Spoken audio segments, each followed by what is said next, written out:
నారా చంద్రబాబు నాయుడు గారు ఈరోజు free sand ప్రతి ఒక్కరికి అందుబాటులో ఇవ్వాలని నిర్ణయం తీసుకోవడం జరిగింది. దానికి తగిన విధంగా గైడ్లైన్స్ తయారు చేసుకోవడం, టోటల్ అవైలబిలిటీ రాబోయే 3 నెలల వరకు, ఎందుకంటే వర్షాలు సీజన్ వస్తుంది కాబట్టి ఈ 3 నెలలకి మనం ముందు టోటల్ గైడ్లైన్స్ కానీ టోటల్ దాన్ని ఎలా చేయాలనేది ఒక విధి విధానాలన్నీ కూడా తయారు చేసుకుని రమ్మని చెప్పడం జరిగింది. ఇది నిజంగా ఒక శుభపరిణామం. ఆంధ్రప్రదేశ్ రాష్ట్రంలో ఇవాళ కన్స్ట్రక్షన్ యాక్టివిటీ గత 5 సంవత్సరాలు పూర్తిగా నిర్వీర్యం అయిపోయింది, భ్రష్టు పట్టిపోయింది. ఆదాయంగా మరి పేదవాళ్ళని దోచుకున్నటువంటి రంగం ఏదైనా ఉందంటే ఈ శాండ్ వల్లే ఇది పెద్ద ఎత్తున జరిగింది. అలాంటి పరిస్థితులు మళ్ళీ రాకుండా ఉండాలి. ప్రతి ఒక్కరికి ఇన్ టైం అవైలబిలిటీ కూడా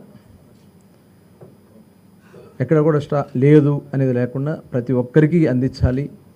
కన్స్ట్రక్షన్ యాక్టివిటీ నిరంతరాయంగా ఈ రాష్ట్రంలో జరగాలనేది మరి ముఖ్యమంత్రి గారి యొక్క ఆలోచన. దానికి తగిన విధంగా మరి కొన్ని గైడ్లైన్స్ కూడా మాకు ఇవ్వడం జరిగింది. ఎందుకంటే అక్కడ రీచ్లో మేము ఉచితంగా వారికి కావాల్సినంత తీసుకుని వెళ్ళొచ్చు. కన్స్ట్రక్షన్ సరిపడా ఎక్స్కవేషన్ కానీ ఇవన్నీ కూడా అక్కడ డిస్ట్రిక్ట్ కలెక్టర్స్ మానిటర్ చేస్తారు. దానికి సంబంధించి జిల్లా అధికారులు దానికి ఎలా చేయాలి ఏంటనేది కూడా వాళ్ళు అక్కడ చూసుకుంటారు. ఎందుకంటే 5 సంవత్సరాలు చూసాం. 9వ నెల వరకు గవర్నమెంట్ వచ్చింది జూన్లో వస్తే 9వ నెల వరకు అంటే దాదాపు 3-4 నెలలు, దాదాపు 5 నెలలు అసలు శాండ్ అవైలబిలిటీ లేకుండా చేశారు టోటల్. దానివల్ల చాలామంది భవన నిర్మాణ కార్మికులు కానీ కన్స్ట్రక్షన్ యాక్టివిటీస్ కానీ టోటల్ ఆగిపోయినాయి. ఏదైతే ఇవాళ శాండ్ని చూసుకొని కన్స్ట్రక్షన్ యాక్టివిటీస్లో దాదాపు 40 రంగాల పైన ఆధారపడి ఉంటుంది. అందులో ప్లంబర్స్ ఉంటారు, మరి బిల్డింగ్ వర్కర్స్ ఉంటారు, కన్స్ట్రక్షన్ లేబర్ ఉంటారు, అందరూ కూడా టోటల్ ఎలక్ట్రీషియన్స్ కానీ ఇవన్నీ కూడా దాదాపు కొన్ని లక్షల మంది, కోట్ల మంది నష్టపోయారు, రోడ్డున పడిపోయారు. చివరికి ఏ పరిస్థితికి వచ్చారంటే యాచించే పరిస్థితికి తీసుకొచ్చింది ఈ ప్రభుత్వం గత 5 సంవత్సరాల్లో. మరి ఆ రోజున మేమందరం కూడా పెద్ద ఏదైతే స్టాక్ పాయింట్స్లో అవైలబిలిటీ ఉన్నది కొంత ఎస్టిమేట్ చేస్తున్నారు. అట్లాగే ఇంకా రిక్వైర్మెంట్, ఎందుకంటే ఈ 3 మంత్స్కి సంబంధించి దాదాపు 1 కోటి టన్స్ కావాల్సి వస్తుంది, 1 crore అబౌవ్ టన్స్ కావాల్సి వస్తుంది. దానికి తగిన విధంగా మనం అవైలబిలిటీలో పెట్టాలనేది మేము లక్ష్యంగా పెట్టుకున్నాం. ఈలోపు మళ్ళీ మనకి రీచెస్ అన్నీ కూడా వరుస కొన్ని పర్మిషన్స్ కూడా అయిపోయినాయి. లాస్ట్ గవర్నమెంట్లో ఇష్టారాజ్యంగా అనమాట, పర్మిషన్స్తో సంబంధం లేదు. మరి కేంద్రం నుంచి కూడా మనకి అనేకసార్లు ఎన్జిటి నుంచి కూడా మనకి నేషనల్ గ్రీన్ ట్రిబ్యునల్ నుంచి కూడా చాలామంది దీని మీద కంప్లైంట్లు వెళ్ళడం జరిగింది. చాలా రీచెస్ ఆగిపోయినాయి. మరి ఈసీలు ఇవన్నీ కూడా లేనటువంటి ఎన్విరాన్మెంటల్ క్లియరెన్స్ లేవు. ఇవన్నీ కూడా చాలా ఉన్నాయి, ఇష్యూస్ ఉన్నాయి. అవన్నీ కూడా కొద్దిగా స్టడీ చేయడం కోసం ఈ 10 రోజులు 15 రోజులు ఆలస్యమైంది. దీనికే మేము బాధపడుతూ ఉన్నాం. ఇంకా ఇక్కడి నుంచి ఎట్టి పరిస్థితుల్లో కూడా శాండ్ లోటు ఉందనేది లేకుండా చేయాలనేది మేము లక్ష్యంగా పెట్టుకున్నాం. రాష్ట్ర నలుమూలలా కూడా ఈ యాక్టివిటీ జరగాలి. దానికి తగిన విధంగా శాండ్ని పూర్తి స్థాయిలో అవైలబిలిటీలో పెట్టాలి.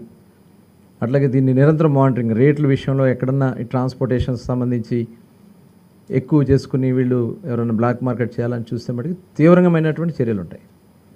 అట్లాగే అఫీషియల్గా కొన్ని స్టాక్ పాయింట్స్ పెట్టారు, ఇంకా అన్అఫీషియల్గా ఉన్నాయి. అవి కూడా మేము మొత్తం టోటల్ హ్యాండ్ ఓవర్ చేసుకోమని చెప్పి మరి ఆదేశించడం కూడా జరుగుతుంది. దీని మీద 2-3 రోజుల్లో ఒక క్లారిటీ తీసి డేట్ కూడా ప్రకటించడం. ఎందుకంటే ఎంత తొందరగా వీలైతే అంత తొందరగా ఇవ్వాలని చెప్పి మేము ఆలోచన చేస్తూ ఉన్నాం. అన్నీ కూడా ఎక్కడ ఇబ్బందులు రాకుండా అన్నీ కూడా సరిచూసుకుని పూర్తి స్థాయిలో ఉచిత శాండ్ ప్రతి ఒక్కరికి ప్రతిరోజు అందుబాటులో ఉండే విధంగా చేయాలనేది గౌరవ ముఖ్యమంత్రులు నారా చంద్రబాబు నాయుడు గారి యొక్క ఆలోచన. దాన్ని పూర్తి స్థాయిలో అమలు చేయడానికి అన్ని చర్యలు కూడా తీసుకుంటా ఉన్నాం. ఉన్నాయి. అందుకని ఇంకా నేను డీప్గా వెళ్ళడం కాదు. యాక్చువల్గా మేము ప్రజలకి ఫ్రీ శాండ్, ఎందుకైతే చంద్రబాబు నాయుడు గారు ఎన్నికల సమయంలో హామీ ఇచ్చారు. గతంలో మేము 2014లో ఏదైతే 19 మధ్యలో ఫ్రీ శాండ్ పాలసీని తీసుకొచ్చింది మొట్టమొదటి రాష్ట్రం ఆంధ్రప్రదేశ్ రాష్ట్రం. ఆ రోజు చంద్రబాబు నాయుడు గారు ఫస్ట్ డ్వాక్రాస్కి ఇచ్చి తర్వాత దాన్ని వాళ్ళు కూడా బెనిఫిట్ పొందాలని చేయడం జరిగింది. తర్వాత పూర్తిగా ఫ్రీగా ఇచ్చేసాం. ఇవాళ వాళ్ళు వచ్చిన తర్వాత దాన్ని ఆదాయంగా చేసుకోవాలని ప్రయత్నం చేశారు. ఇవాళ అలాంటి పరిస్థితి రాకుండా ఏదైతే ఇందులో చాలామంది గతంలో ఉన్నారో అవన్నీ కూడా బయటికి వస్తూ ఉన్నాయి. ఒక్కొక్కటి మొత్తం బయటకు తీస్తాం. దీంట్లో ఇన్వాల్వ్ అయిన ప్రతి ఒక్కరిని కూడా చట్ట ప్రకారం చర్యలు తీసుకోవడం జరుగుతుంది. ఎంత వీలైతే అంత తొందరగా, ఎందుకంటే దానికి సంబంధించి టెక్నికల్ ప్రాబ్లమ్స్ ఇవన్నీ కూడా ఉంటాయి. తర్వాత ముందు రీచెస్లో ఉన్నాయని కూడా మరొకసారి మరీ క్యాలిక్యులేట్ చేసుకోమంటున్నాం. దానికి తగ్గగా మిగతాది ఎక్కడి నుంచి మనం అక్యుమిలేట్ చేసుకోవాలనేది కూడా మేము ప్లాన్ చేసుకుంటాం.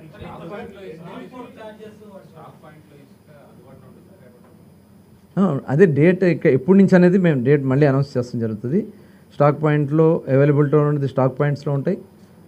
ఇంకా మిగతావి కూడా ఉన్నాయి, మిగతా సోర్సెస్ కూడా ఉన్నాయి. ఇప్పుడు మనకి 3 months నడపడానికి ఆ సోర్సెస్ కూడా మేము ప్రకటించడం జరుగుతుంది. అంటే ఇప్పుడు మనకు వచ్చేటప్పటికి షిల్ట్ ఉంది, షిల్ట్ది కూడా కొంత దీంట్లో యాడ్ చేసుకుని తీసుకెళ్లాలనేది మా ఆలోచన.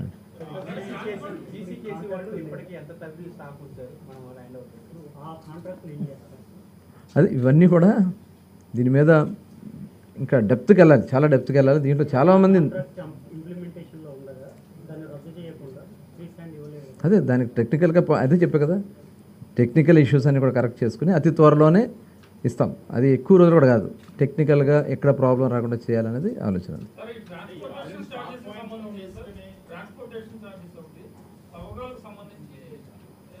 అది కలెక్టర్ గారు డిసైడ్ చేస్తారు. జిల్లాలో కలెక్టర్స్ దాన్ని డిసైడ్ చేస్తారు.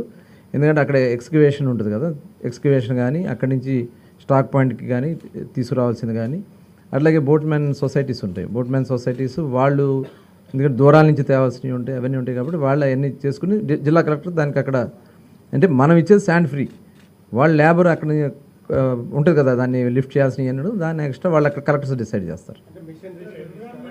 అంటే అక్కడ ఉన్నాయి కొన్ని ఏంటంటే మాన్యువల్గా చేయాల్సి ఉన్నాయి, కొన్ని సెమీ మాన్యువల్ ఉన్నాయి, అంటే మిషనరీ చేసి అది పర్మిషన్స్ కొన్నిటిగా ఉన్నాయి. అది ఇప్పుడు కాదు కదా, ఇప్పుడు మనం టోటల్ ఇప్పుడు మొత్తం కూడా రీచెస్లోకి వెళ్ళాం.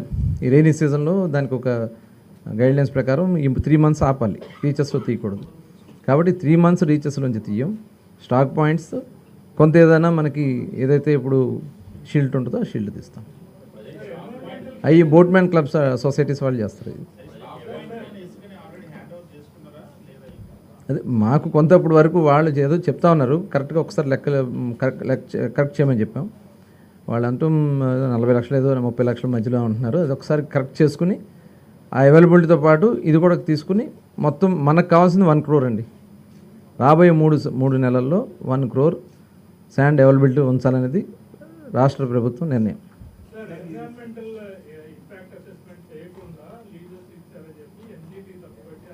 అవునండి, ఇప్పుడు అవన్నీ కొన్ని క్లోజ్ అయి ఉన్నాయి.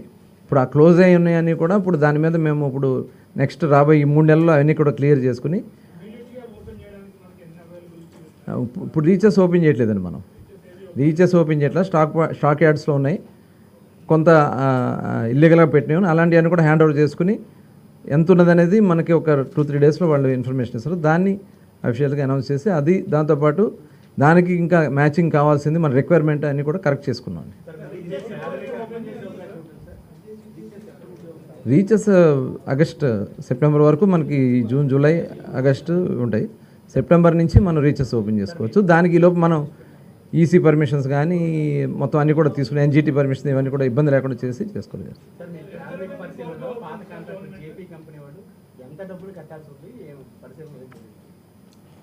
అంటే ఉన్నది అదే ఇంకా డెప్త్కి వెళ్ళాలి. అయితే మనకు ప్రాథమికంగా ఉన్నది దాదాపు 700 కోట్ల పైనే వాళ్ళు ప్రభుత్వానికి కట్టాల్సింది ఉందనేది ఒక అంచనా. అది ఇంకా పూర్తిగా డెప్త్కి వెళ్ళాలి, పూర్తిగా డెప్త్కి తీసుకెళ్ళి ఇచ్చారు. అదే చూద్దాం, ఎందుకని అన్నా కదా ఈ డెప్త్కి వెళ్ళి చూడాల్సినటువంటి సందర్భాలని. ఇది తర్వాత మళ్ళీ ఇంకెవరో వచ్చారు టర్న్కి అని, ఇంకా వేరే మధ్యలో చాలా కంపెనీస్ వచ్చినాయి అని కూడా అంటున్నారు. అందుకని డీటెయిల్డ్గా దాని మీద ఎంక్వైరీ చేయాల్సింది ఉంది. మొన్నటి వరకు కూడా అవన్నీ కూడా రికార్డ్స్ అన్నీ కూడా హ్యాండ్ ఓవర్ చేసుకున్నారు. దీని మీద సీఎం గారి ఆదేశాల ప్రకారం పూర్తి స్థాయి విచారణ చేసి దీంట్లో ఎవరెవరైతే ఇన్వాల్వ్ ఉన్నారో అవన్నీ కూడా చేసుకుంది. ఎందుకంటే బ్యాంక్ గ్యారెంటీలు ఇవన్నీ కూడా గతంలో ఇచ్చున్నాయి, ఏ రకంగా ఇచ్చారు, అదే వాళ్ళు ఇష్టం వచ్చినట్టు చేస్తారు. అవన్నీ కూడా ఒకసారి కరెక్ట్ చేయాల్సింది ఉంది. ఇవన్నీ కరెక్ట్ చేయాలంటే టైం పడుతుంది. యాక్చువల్గా మేము అన్నీ కూడా కరెక్ట్ చేసుకుని వెళ్దాం అనుకున్నాం, కానీ అవన్నీ చేయడానికి టైం పడుతుంది. కాబట్టి ఇమీడియట్గా శాండ్ అనేది అందుబాటులో తీసుకురావాలని ఇమీడియట్గా నిర్ణయం తీసుకుని ఈరోజు ఉంటాయి, అన్నీ ఉంటాయి కదా.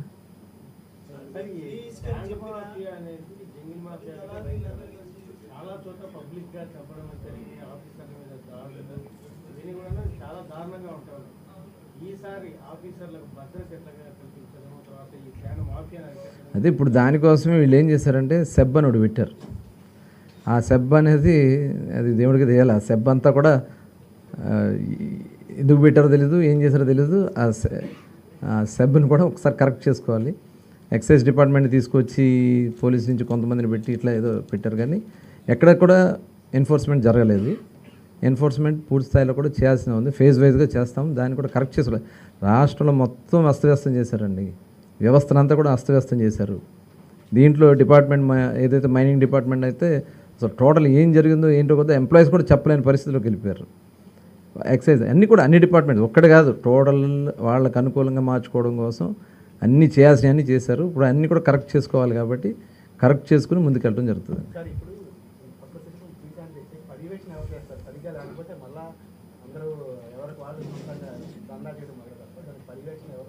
పర్యవేక్షణ జిల్లా కలెక్టర్ గారు ఆధ్వర్యంలో అక్కడ మొత్తం మానిటర్ చేస్తారండి.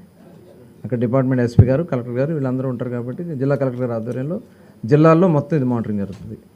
వాళ్ళు ఎంత దూరం కావాలంటే అంత వాళ్ళు తీసుకెళ్ళొచ్చు, వాళ్ళ లారీలో వచ్చి వాళ్ళు తీసుకెళ్ళొచ్చు. ఇక్కడ ఏదైతే మనం పెట్టిన స్పాట్లో మటుకి వాళ్ళు ఏదో వాళ్ళ ఖర్చుల నిమిత్తం పెడతారు తప్ప అంతా ఫ్రీనే టోటల్.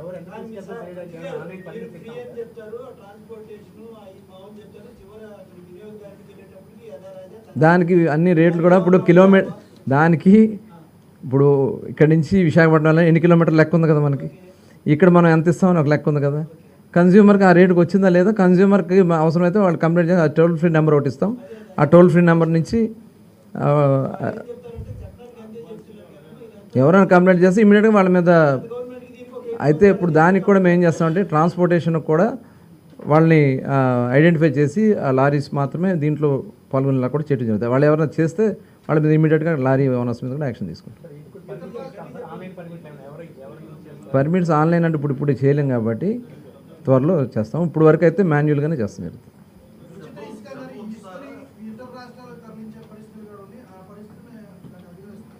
ఆపుదాం, ఇతర రాష్ట్రాలకు వెళ్తే ఎట్లా మన అవసరాలు అవసరం కదా, ముందు మన అవసరాలే చూసుకుందాం.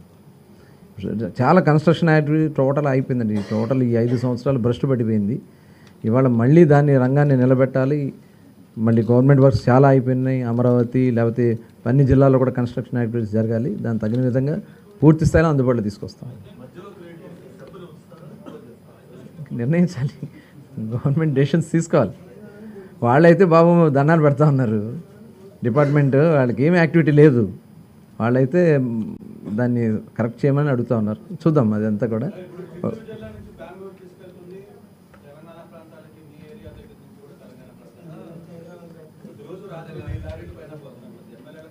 చేద్దాం. ఇప్పుడు అందుకనే రేపు మీటింగ్ ఉంది.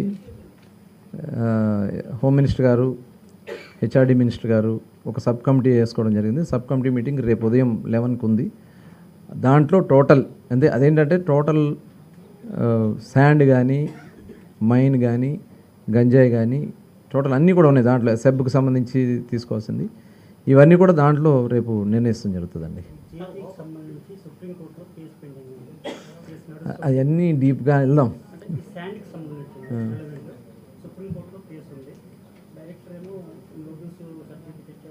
అదే అని చెప్తున్నాను కదా, ఇంకా డెప్త్కి వెళ్ళాల్సింది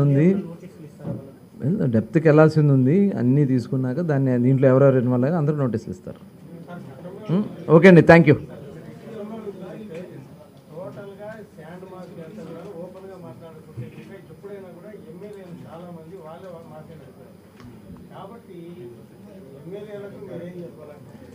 ఇంకంతా జిల్లా అధికారులే చూస్తారు.